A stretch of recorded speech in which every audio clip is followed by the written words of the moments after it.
Once upon a time, in a village nestled beneath the great batteries of ancient West Africa, there, there lived a beautiful maiden named Adama.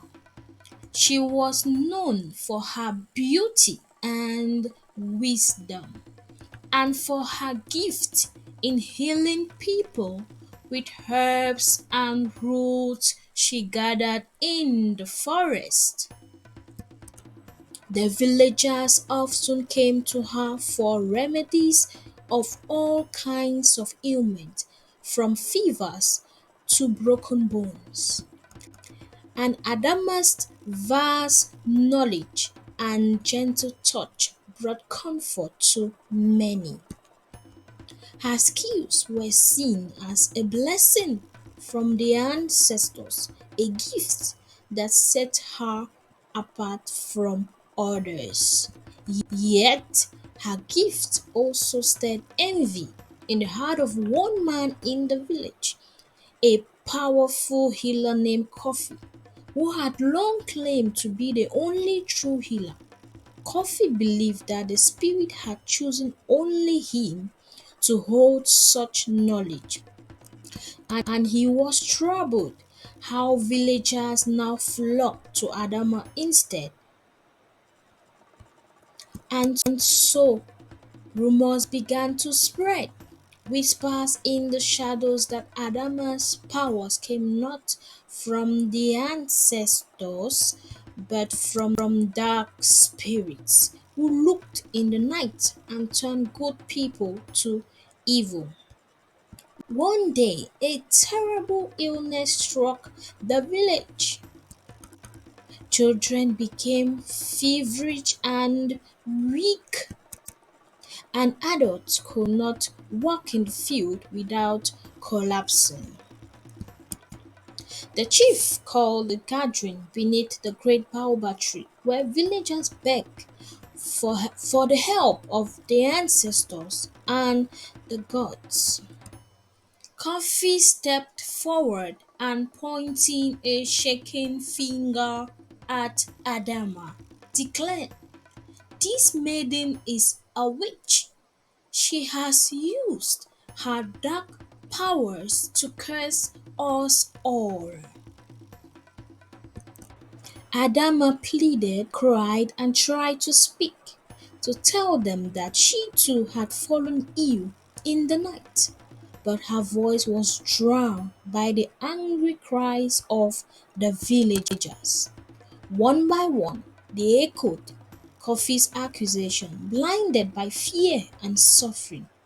Even her closest friends turned against her, for in times of suffering, fear can strip away trust as easily as the wind blows away dry leaves.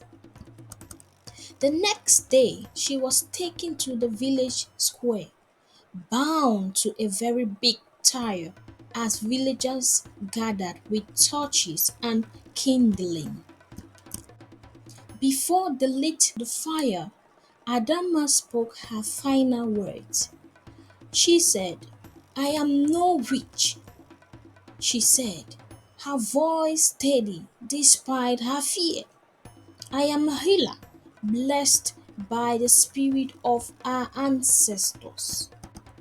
But even now, I hold no hatred in my heart for you who are misguided. When my spirit joins the ancestors, they will know my truth. My curse is not on you, but on those who speak falsehoods. The land itself will bear me witness." With that, they set the fire. The flames leaped up high, licking the sky, and smoke billowed around Adama as she met her fate with grace. As the fire died down, the crowd dispersed as Adama's spirit watched them with her eyes full of sorrow and tears. And Kofi stood in silence, a sensation of satisfaction on his face.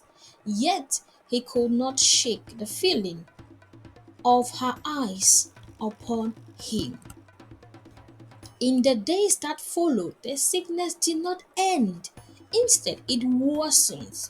The crops withered, the rivers dried, and strange storms swept through the village. People grew so fearful and believing that Adama's spirit had haunted the land, angry at the injustice done to her. Then one night, Kofi himself fell ill. He grew weak, unable to leave his bed, and he was tormented by dreams of Adama standing above him, her eyes full of sorrow and not anger. The spirit have spoken, she said in his dream, her voice echoing in his mind. Truth always rises like the sun, even through the darkest clouds. Kofi, realizing his folly, decided to call on the village elders. He confessed his lies, admitting that he had condemned Adama out of jealousy. He begged for forgiveness, not only from the people but also from the ancestors who watched from beyond. With heavy hearts, the villagers gathered, bringing offering to the sacred place where Adama was killed, hoping to appease her spirit. Her spirit appeared with tears and sorrow in her eyes. And so the next morning, as the sun rose, a soft rain began to fall over the village, washing away the dust and renewing the path. Earth, the illness left the village as suddenly as it had come, and the people took this as a sign that Adama's spirit had forgiven them. From that day on, Adama was remembered not as a witch but as a healer whose spirit watched over the village. They built a shrine in the honor of Adama beneath the great baobab tree where villagers would come to seek forgiveness and healing, and whenever someone began to gossip or speak falsely, they would be reminded of Adama's story, for the village had learned the price of lies and the value of truth. The spirit of Adama the healer lived on in every story told, in every herb gathered, and in every act of kindness. Her legacy grew and her name became a blessing whispered on the wind, a reminder that truth and justice would always find their way even in the darkest of times. And so remember, your uniqueness is your strength. Let it shine brightly, for the world needs the light only you can bring. Envy is the thief of joy.